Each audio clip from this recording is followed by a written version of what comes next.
All right, good morning. How are y'all doing? Sweet. We are like 12 strong right now. I love it. I didn't count. I'm just guessing. We have Gabe on lyrics today, so start off with Gabe. Yes. We've got Lance on drums. Give it up for Lance. We have got Noel on bass today. Give it up for Noel. We've got Peter on electric guitar. Yes. And I'm Gianna. I'm just going to be singing and playing some acoustic guitar as per usual. All the songs are familiar, so now is the time where you can stand and sing with us. The first song is called Come As You Are.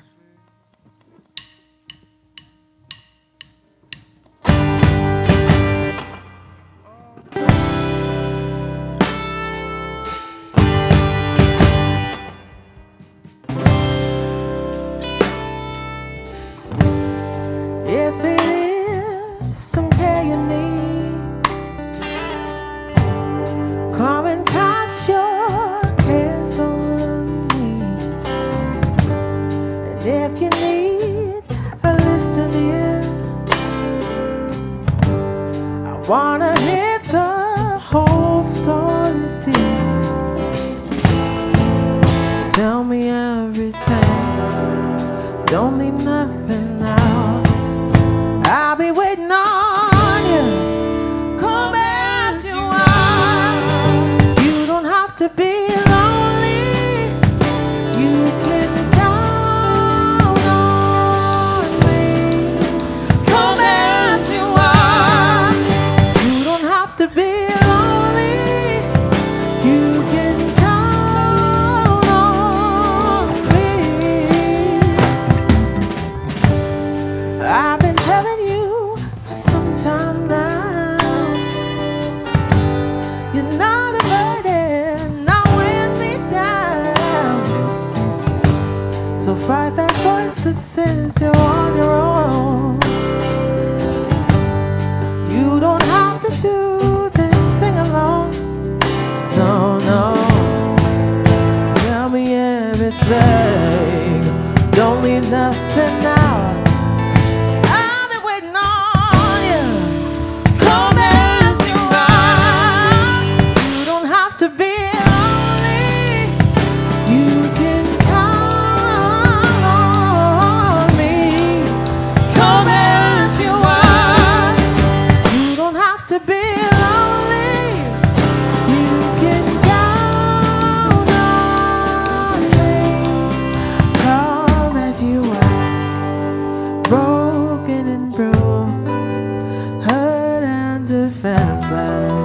Tired and confused, lay it all down, bring it on up to someone who loves you.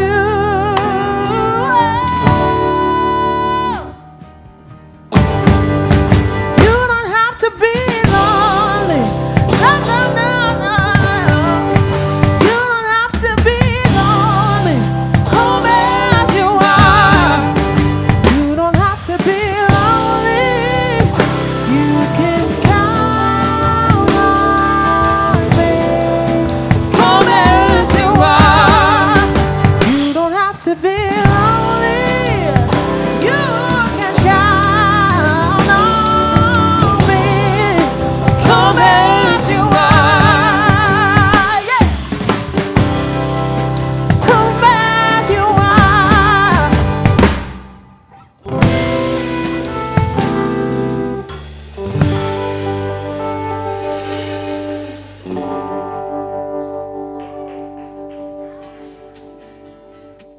All right, and this next song is called Live It Well.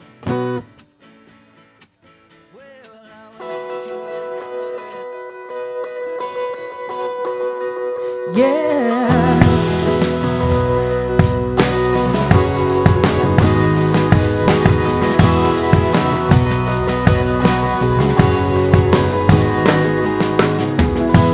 Take the burden from my arms. Take the anchors of my love.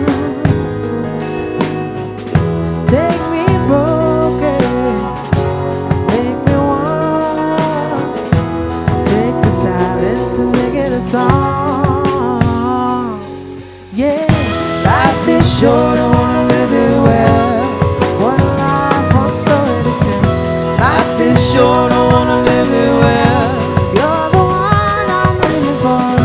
Awaken on my soul. Every breath that you take is a miracle.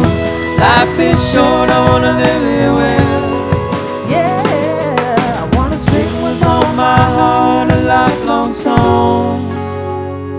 Even if some notes come out right and some come out wrong, I can't take none of that through the door. I'm living for more than just a funeral. I wanna burn brighter than the dawn. Life is short, I wanna live it well. One life, one story to tell. Life is short, I wanna live it well. You're the one I'm living for. Awaken on my soul. Every breath that you take is a miracle. Life is short, I wanna live it well. Yeah, got one life, one love, one voice. Maybe that's enough. 'Cause with one heartbeat, two hands to give, I got one shot, one life to live, one life to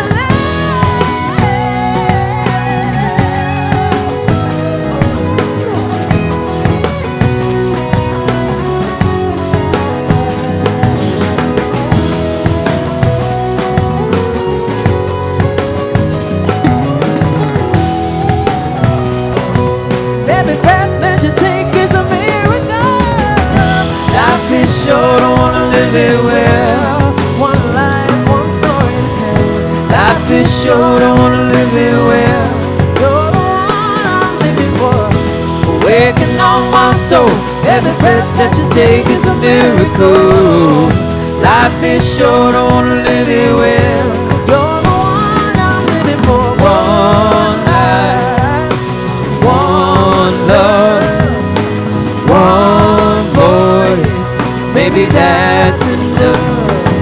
With one heartbeat, two hands to give, I got one shot, one life to live, one life to live.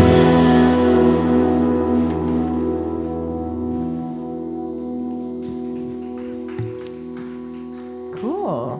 So this next one is called Into the Mystery.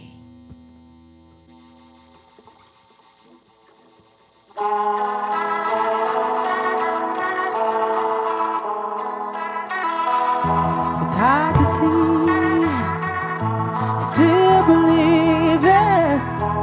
You have always lived deep inside my heart.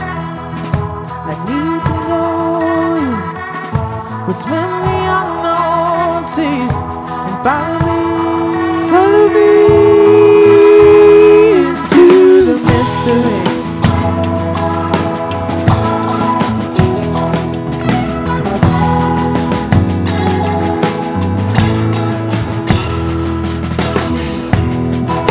Shallow grave, I pray to find strength to crawl, the strength to climb up to the surface, untie my hands. Sorrow had a purpose, as I was there. 'Cause I just wanna be loved by you, and I resist and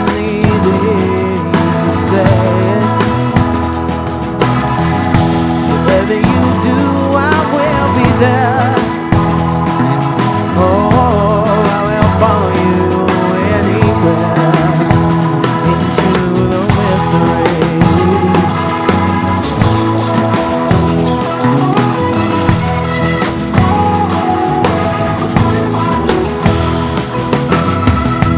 Love is not a cage. Love is not a path. Love's a steady hand waiting for the storm.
Good morning, everybody. How's it going? Woo!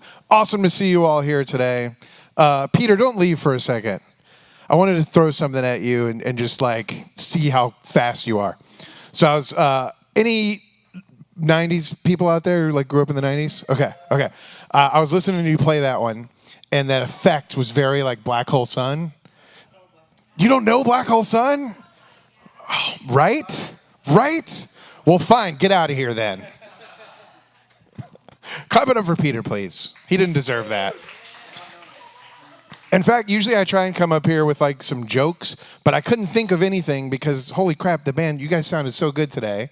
So thank you for always being awesome. And thank you all for always being awesome and for being here. My name is Jarrett, if you don't know who I am. And if you want to connect with us on a deeper level, we would love for you to go to diff.church on your phone, which looks like this. Boom. And all of those buttons work now. Thank you. Applause. I probably didn't deserve that. It took too long for them to work. Let's go through them real quick. Top one. I'm new. If you're new, that's for you. Sorry. Click that one. There's like a form you can fill out. Tell us your name. Tell us how you found us. Just leave a general note of pleasant compliments or complaints. Those go to Hannah. Talk to us. It's pretty much the same thing. But, click it. Talk to us. Events. We have so many events, you guys, right now. We have one event, right? Just the one. Halloween on Central. It's the last Sunday in this month. If you don't know what it is, Central is right here. After church, there's going to be like thousands of people, children, costumes, right in our backyard. And so we have a booth. We don't know exactly where it is yet, right? Somewhere over there. Somewhere close. You won't have to walk far. We're going to be passing out candy, stickers. I don't know, maybe some of those T-shirts that we can't give away because they're weird sizes. We would love, for you to just attend and hang out with us and be a part of Halloween on Central. But also we could use some volunteers in the booth to like be friendly and smile and pass out candy and not be weird and like show the Central what a cool church is. If that's you, that button's for you.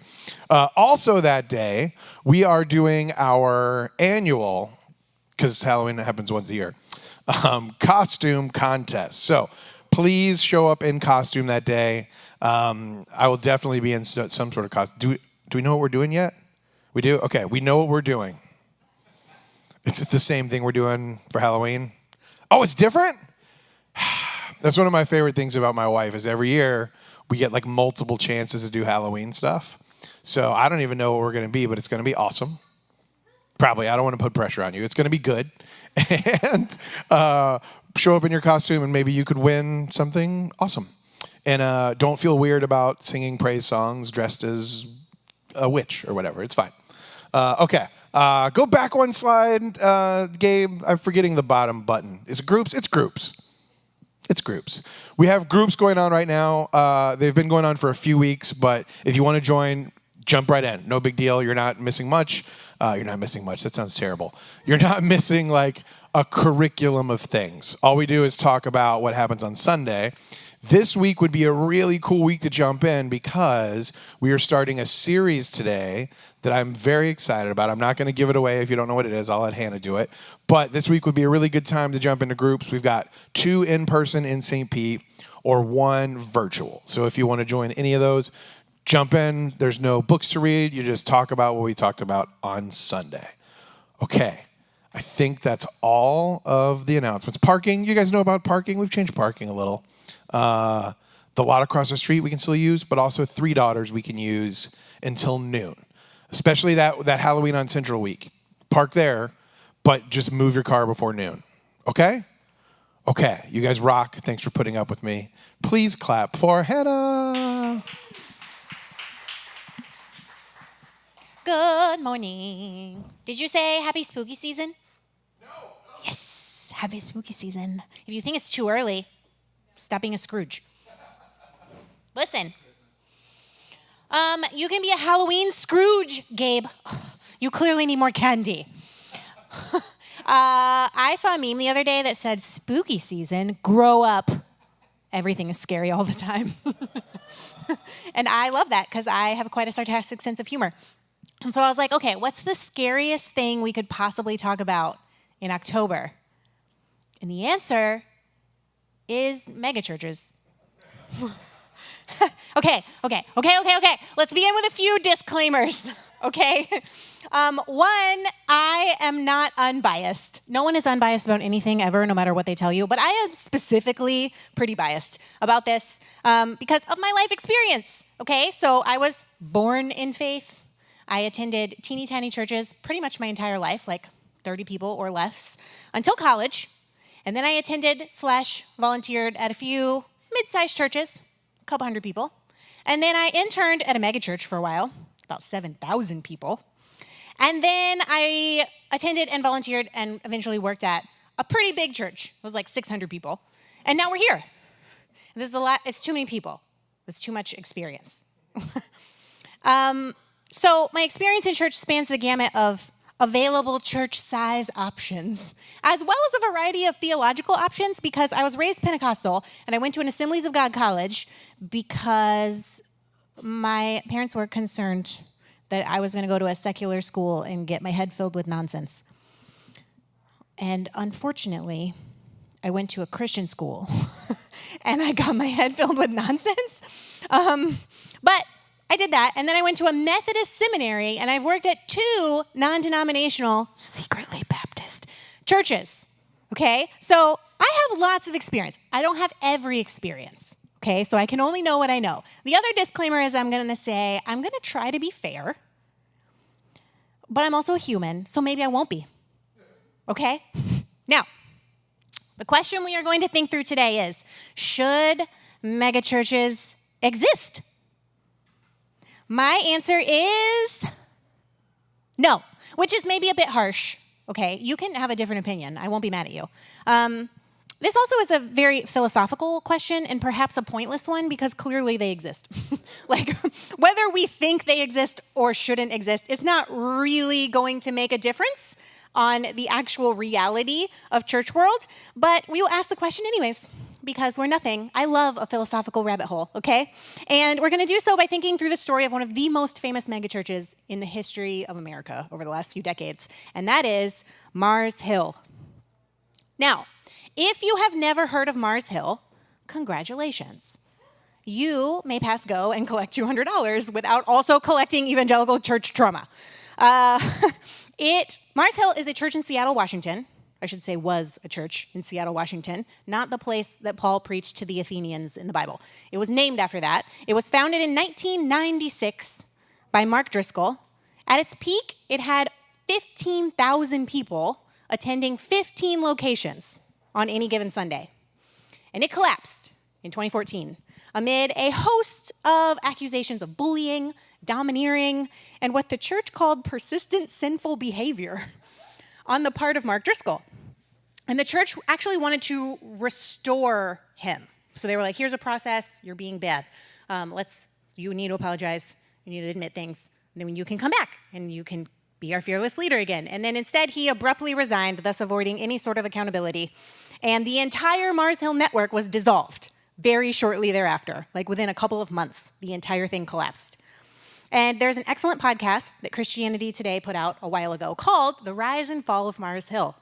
Some of what I'm going to say is like a direct quote from that, but the podcast has tons of episodes, so I highly recommend that you go listen to it, but only if you want to be upset. Okay? Okay. Is it a fair question to say that megachurches shouldn't exist? Is the megachurch actually necessary for the spread of the gospel? Is the model of megachurches that began after World War II really God doing something new in the world, as it's been touted?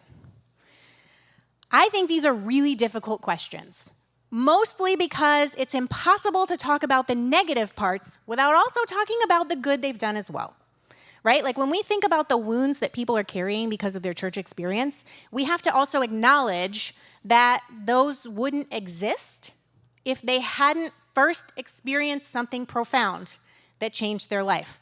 If you don't care about something, it doesn't really hurt you. I have worked in a megachurch. I've worked in a large church. It's not all bad.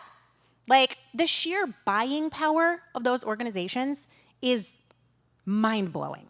And the difference that makes when we're talking about providing resources to the community, like food banks and free family events and like phenomenal children's programming and Christmas gifts for families that can't afford them and mental health assistance, like literally the church that I interned at was, in the short time that I was there, was paying for dozens of people's counseling.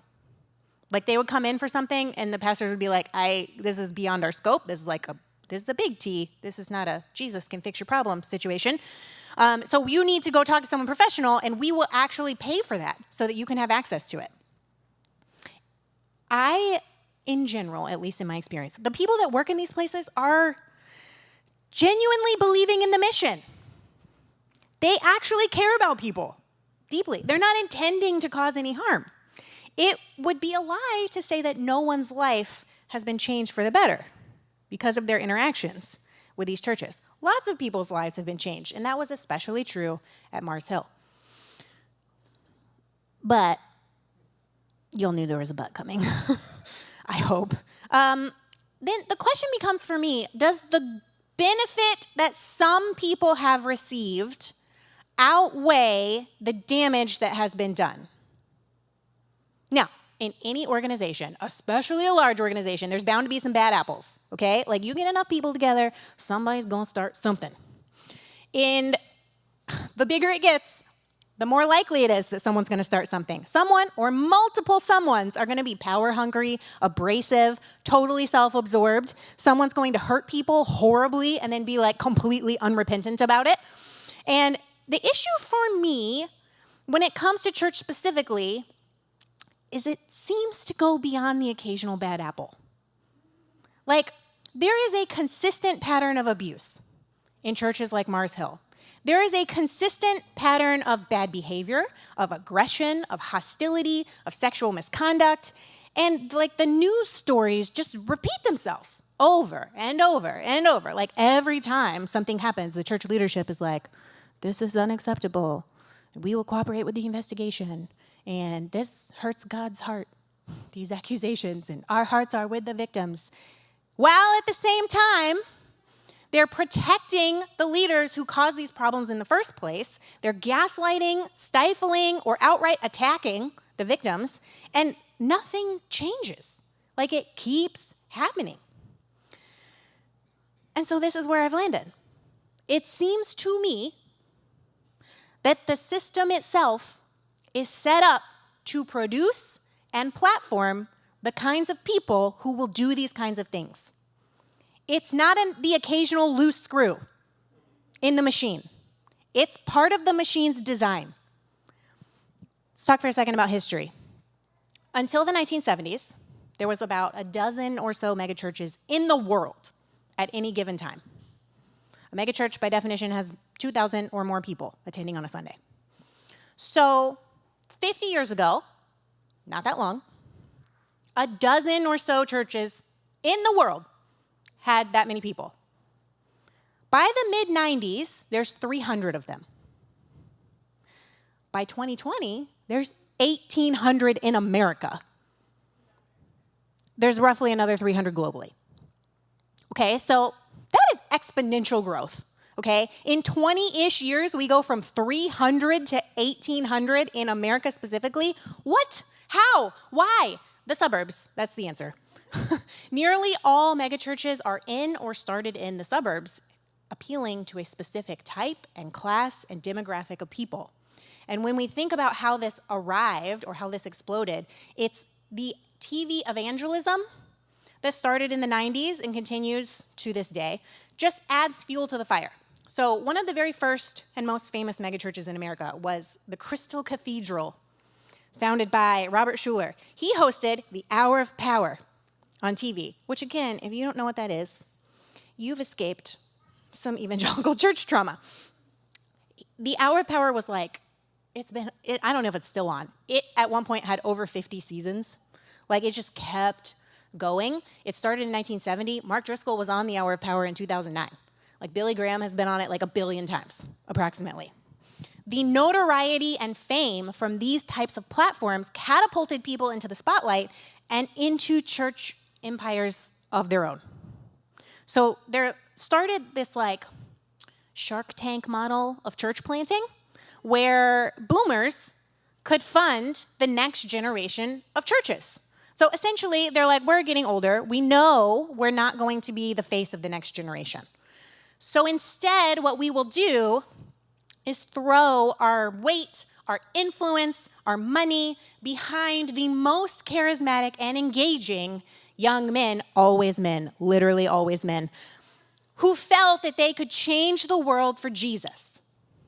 And so they built infrastructure, which was immensely helpful to get the churches planted and more people coming. As a person who has planted the church, it's really hard to be able to launch a church with not just monetary backing, but like a team of people who know how to apply for a 501c3 status and what you have to do for liability insurance, et cetera, et cetera. Like there are so many business type things that you don't know you even need to know until you run into them or you didn't do it, and then you're in trouble. To have a team of people being like, here is a plan that you follow. This is exactly the steps, and we're gonna take care of the money, is significant. Plus, you have a built-in community. You have mentors. You have colleagues. You're not alone. This model has been wildly successful. Like Calvary Chapel and the Vineyard have planted like 4,000 churches. ARC, which is the Association of Related Churches, it's behind some of the biggest ones in America currently. They've planted nearly 1,200 churches since its inception. The numbers are endless. And if you subscribe to the type of theology that says, we will do whatever it takes to win souls for Christ, then this is just a golden opportunity from the Lord and from capitalism to thrive in your mission. And on paper, it works. Honestly, in real life, it works. Like, I don't think you can look at the numbers of churches and attendees and money and salvation and baptism and say that it hasn't been successful. It has clearly been successful. But those aren't the only things that matter. And there's another number that it's not measuring. And that number is the body count that the evangelical machine has left in its wake. This is very much a double-edged sword, right? So on the one hand, super great if you're trying to plant a church. On the other hand, this model of church planting gave pastors significant reach very early on in their ministry. And it grew their churches really, really fast. Like much faster than they would ever have been able to grow by themselves. So like Rick Warren of Saddleback Church, again, super famous, very large church. Most recently famous for getting kicked out of the Southern Baptist Convention for having the audacity to ordain a woman. It took years and years for them to reach 1,000 people attending on a Sunday. These new church plants with like magnetic leaders and this giant funding machine, they could reach 1,000 attendees in 1 year. Mark Driscoll said this in 2001, only 5 years after Mars Hill was planted. Church growth is the turning of God into a product to be marketed to a consumer. I think with this mindset, it becomes about the culture that the church creates, or to be more blunt, the brand, okay? And many pastors in this situation did not have the moral character to handle running a world-famous Jesus brand, okay? You can create a speaking event that is called a church and have 1,000 people attend and listen to a wonderfully engaging and gifted speaker, and that doesn't mean it's a church, okay? A church requires character. When you have people who are like gifted and magnetic enough to be immediately launched into like stardom and become a celebrity, I think that the need for deep character is so much greater than with a regular small church. Why? Because of the hype and the press and the accolades, because of the money and the power and the blind trust that so many people will put into your hands. Because it is so easy to begin to believe your own press. To believe that like the church cannot survive without you. That you have some kind of direct link to God that other people don't have. and that any questions, are challenges to your authority, and therefore God's authority. The pressure of running an organization that becomes that big overnight is overwhelming, and hardly anybody is ready for it, no matter how gifted they are. Like, failure is not an option, right? Especially if you have the added pressure of like the weight of carrying the souls of everyone in your church. Because if you mess it up, then all of these people are going to the bad place. Okay? So failure is not an option, but fake it till you make it is. There is like also a body count of charismatic young pastors whose ability lifted them to positions of high leadership before their character could keep up with it. And they're no longer around either. Now, how many of you have heard of Mark Driscoll? So sorry. He was a firebrand. He attracted a lot of criticism over the years for his language, his manner of speaking, his hour-long fiery sermons where he like shouted about hell and judgment. He was provocative and aggressive and said all manner of inflammatory things on purpose every Sunday. And he was, quite frankly, very often offensive. And he was intense and hostile and angry, especially in the later stages of Mars Hill. And from a lot of accounts, like a straight up bully. So why would people be there in the first place? Lots of reasons, okay? Central to his message was the idea that the world is a corrupting and dangerous place, that it makes men weak, and it makes women and children vulnerable. But if you follow Jesus, the victorious warrior, you will achieve lives of incredible meaning and purpose. He specifically and regularly called out men, often by like straight up yelling at them, and challenged them to take responsibility for their lives and their families and to center their lives around God. And in the early 2000s, that ran, I mean, maybe it still runs, very countercultural, especially in Seattle in the postmodernism of 2010, right? Like that's a pretty liberal place where people can do pretty much whatever they want. And here he comes being like, no, you can't do whatever you want. You need to take responsibility for your life. And thousands of people, especially young men, got their lives together and on the right track because of his influence. And there are hundreds and hundreds of stories of Mark dropping everything to help people, whether that was opening his home, sharing meals, giving people rides, helping single mothers, being there for people in the hospital. Like, people genuinely loved him and had experienced a genuine life transformation at Mars Hill. And those who left the church with big wounds wouldn't have done so if they hadn't first experienced something transformational in the church and in their lives. Also, I think it's important to note that his hostility and aggression were like features, not bugs. People liked it. People liked that he was that intense, that he called it how it is. People feel very comforted when there's an us versus them mentality and like we're in the us side. And the fact that he had no filter made people like him more. Until the body count got too high. Until the unhinged behavior and the resulting publicity about it became too hard to ignore. Until the best people in the organization had given up or been kicked out. Until even the most steadfast ones, who were like the most loyal, were forced to admit that the culture was not just unhealthy, it was horrendous. They lasted almost 20 years. And we might be like, well, how did it go on for so long? If all of this was really happening, why did the staff stay? Even after countless people experienced heartache and abuse, like how could these people put up with it? Because he invested in them, because he pastored them, because he cared for them while they grew up and embraced their adult responsibilities. And he cared for them so deeply that many people were fiercely loyal. This was the place that they found purpose and a calling and a future. And it's really freaking hard to turn your back on a community that you've given everything to.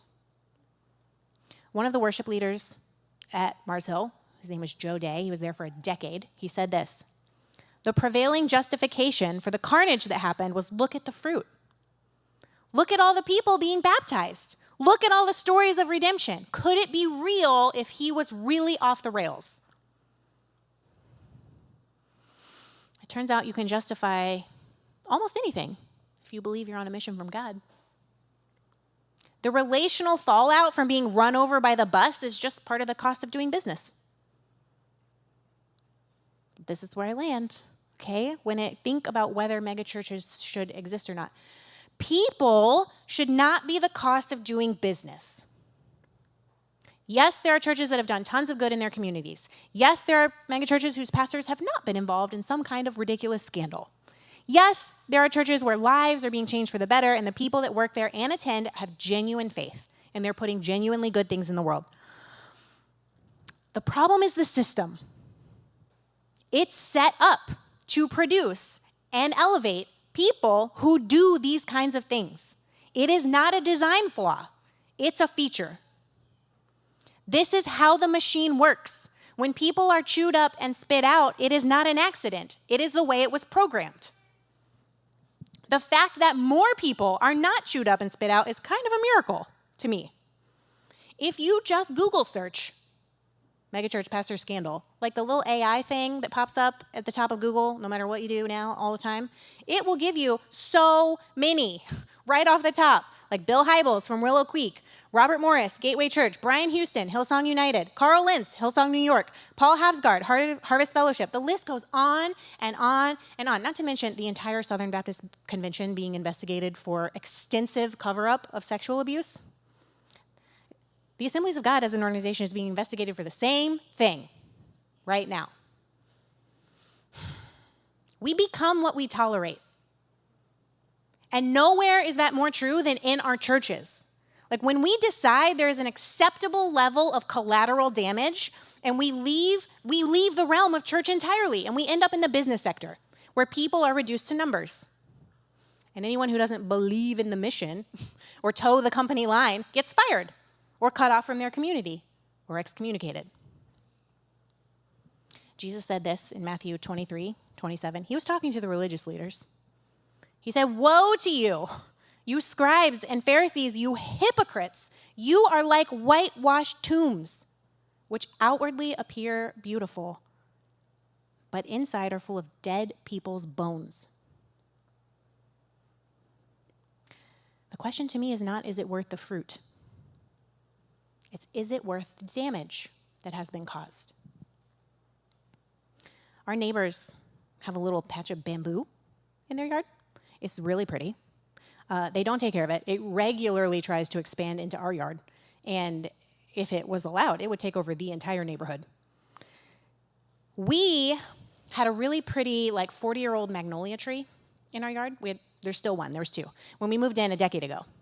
And we had to cut it down about 2 years ago because it had died. It was rotting from the inside out. Apparently, cutting down magnolias is a big deal in Florida. Who knew? Not me. I have no idea. I don't go outside. But the arborist who took care of it, he had to report it to the city of St. Pete and do all these things. And when he was cutting it down, he was like, oh, it died because the bamboo is right next to it. And it's sucking up all the water. And it killed the tree. The bamboo grows super fast. It was planted a couple of months later. It was taller than our house. The magnolia tree took 40 years. You chop down the bamboo, it comes back immediately. You chop down a magnolia, you have to deliberately plant a new one, and it will take decades before you can enjoy its shade. Modern church world seems to be concerned with how fast it can grow and how fresh and shiny it can appear and how much ground it can take over, but it's sucking up all the water and it's killing the tree. And this is hard for me because I know it's not a zero-sum game. I wouldn't even be here, right, without all of the church experience that has made up my life, including my experience with large institutional churches. And the same goes for you too, I'm sure. It's a mixed bag. Y'all can come back up here. But I can't help but wonder, on behalf of all of the people who were deeply hurt by Mars Hill, and all of the people who have been deeply hurt by the consumerist church model in America, and of all of you who carry pain from your church past with you. What would it be like if we didn't have to have this conversation? What would faith in America be like if it didn't have a trail of bodies behind it? What would a community that is focused more on mutuality and collective flourishing and less on numbers and exciting leaders actually look like? I wish I had all the answers. I do not. I wish I knew what the right path forward was to fix the devastation that the church has caused, and I don't. I wish I had some special, direct link to God where I could get the down low, the exact rundown on the things to say and do to get the big C church to, realize what they're doing is terrible. And I don't. And sometimes I look at the church in America and the idea that it could become a true place of healing and restoration for the world feels like a pipe dream to me. And I wonder why we bother trying to change it. But then I come here, or I go to small group, or I have coffee with someone who has every reason in the world to have given up on faith in Jesus but hasn't. And then I'm reminded of the actual hope of the world. It's not the church, it's Jesus. I am reminded that healing is done together and that God records every tear and every heartache in his scroll and that our pain is never wasted. I'm reminded that what we have done does actually break God's heart and that Jesus died for that too. All the whitewashed tombs and all the hypocrites that use God's name for their own gain. I think we have a lot of cracks. But the cracks are where the light gets in. And being with you reminds me that the light of God never gives up trying to make new life grow in all of the dark places. And perhaps the most intense form of resistance is not to give up on being together, but to work to create a community of faith that won't leave a trail of bodies behind it, that we won't have to repent for, that truly embodies the wholeness and the peace of a people of faith following Jesus on the way. We have 2 more songs. If you'd like to stand and sing with us, and then I will come back and give you a benediction.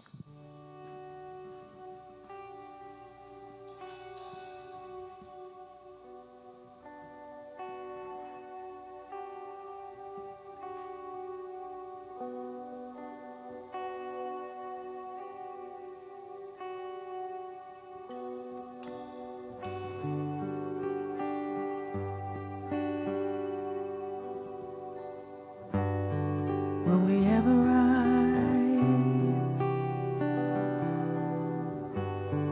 Will we ever rise above the fear? Can we learn to see the need? Can we share humanity?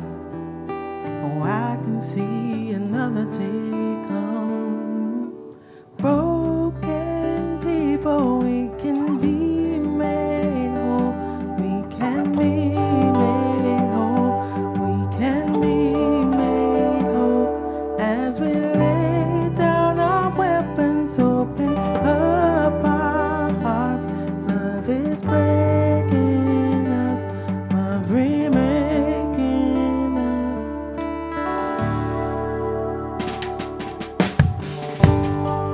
Will we ever rise?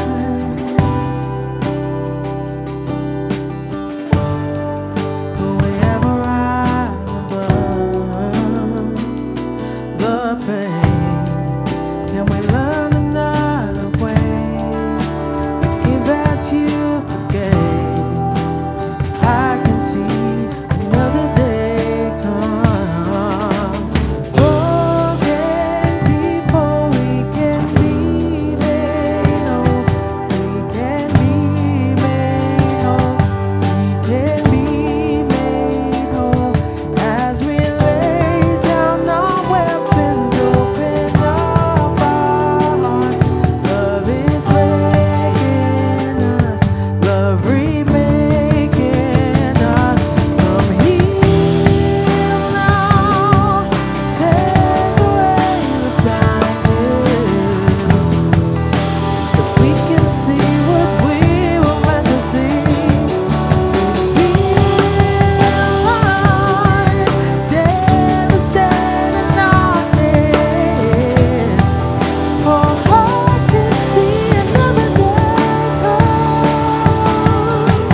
Okay, so this is the last one, and it's called Threads. Normally we do this song like the first couple, so I actually really like that it's last. So we have a chance to kind of open it up in a new way, maybe.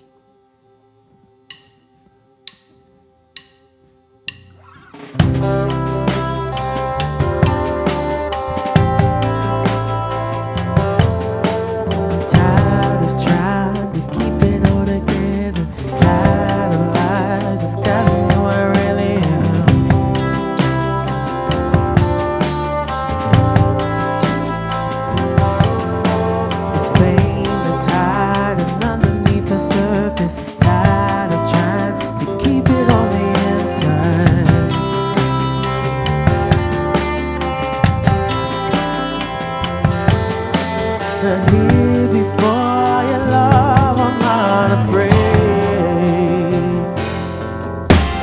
I'm gonna let you pull the thread till my heart unravels.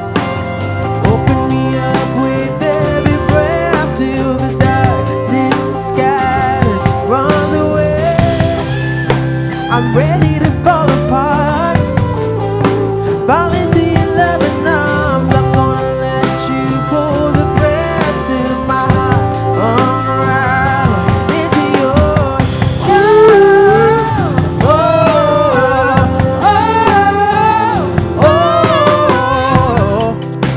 You're reaching out your hand to pull me close again. You see me as I am, till you hold me. I'm gonna let you pull the thread till my heart unravels.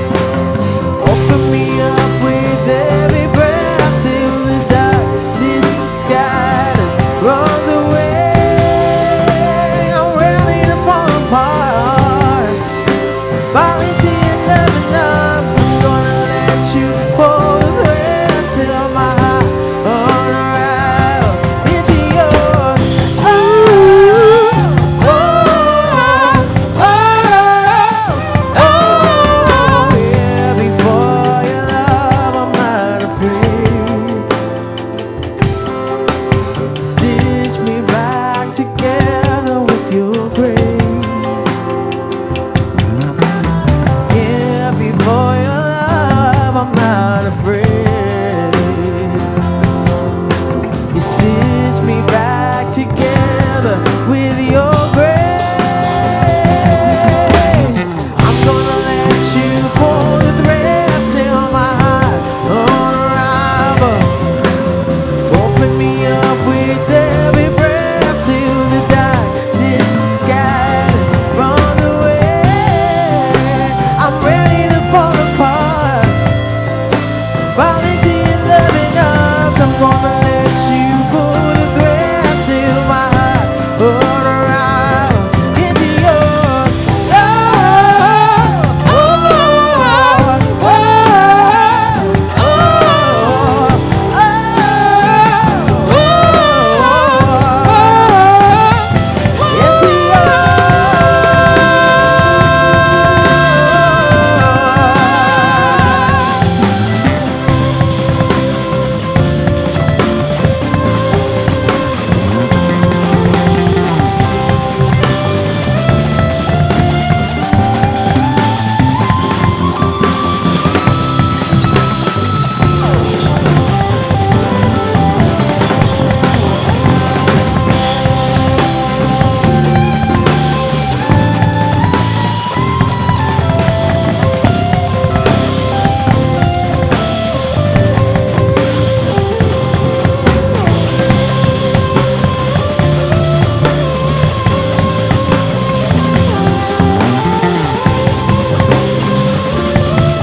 you pull the threads till my heart unravel.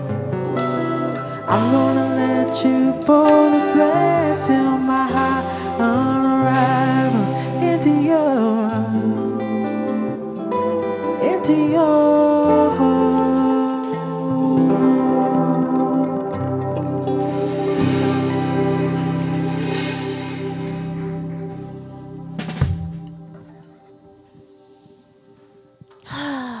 I have a sad announcement. It's actually very happy for two people, but it's very sad for us. Gianna and Peter are moving to Denmark. Oh, wow, I know. Oh, no, I'm going to get emotional. Dang it. I just love you so much. It's going to be delightful for them. And their last Sunday here is going to be the first Sunday in November. So don't miss it, or you're a Scrooge. We're going to have a little party and send them off with all the love and prayers and good vibes that we can possibly muster, because you have a whole miraculous life ahead of you.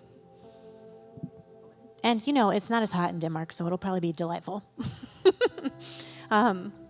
We will still have music. It just couldn't possibly be as good. Like, I don't see how. But we have one more month with you. And Jan and Peter have a last show. The Sunday in November is their last date here. But on October 27th is their last official, gig out in the world in St. Pete. So you wanted to share about where that is and when that is? So it's in Tampa at this yoga sanctuary / art exhibit place called Wave and Sea. And it's on the 27th, which is a Monday. The doors open at 7. The show is from 8 to 10. Katara, if you're familiar with Natalie and Seth, Natalie plays drums, Seth will play keys or harp or bass. They're going to open up for us and do a couple of tunes, and then Peter and I and 3 of our musician friends are going to do a quintet. I wrote an EP. The show is called Baked Alaska because that's what the EP is called, and it's loosely based off of the celebration of us getting married. So come and experience things. It's $15 beforehand. It's $20 at the door. We're going to have some donuts, and it's going to be fun. So come hang out.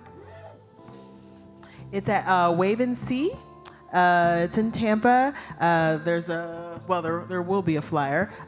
You can go to my page, and you just want to buy a ticket, you can just use the link in my bio, which is just my Venmo. Also, the flyers, digital and physical ones, have a QR code. You can scan that with your phone in your phone library and send $15 to my Venmo, and then you'll be secure, because I'm going to make a spreadsheet every time somebody buys a ticket.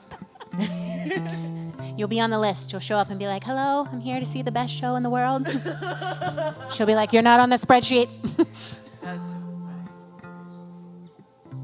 It will be on social, the different church social medias. Why did I repeat just what you told me? It'll be on the Instagram and the Facebook for different church, so we'll put it up there, and then we're going to put it on the events page as well, which you go to diff.church, click on events. It will be there in a couple of days also. Shout out to Tiffany for bringing a donut board. Super awesome. Eat some snacks on your way out. If you like what we're doing, you want to help us keep existing, we don't have a machine. It's just a couple of us. You can donate online or in the box in the back. And next week, this is all I'm going to say about next week. I have titled it, If You're Not With Us, You're Against Us. I do love Star Wars. Okay, let's pray. Loved ones, when our circumstances overwhelm us with grief and box us up in fear or build up our defenses, God turns us toward each other.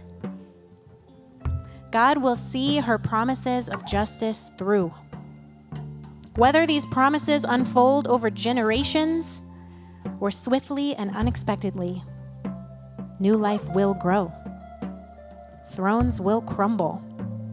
Eras of oppression, even in the church, will end. As we are God's companions, may we faithfully be companions to each other. In peace and with courage, the Spirit leads us forward to a world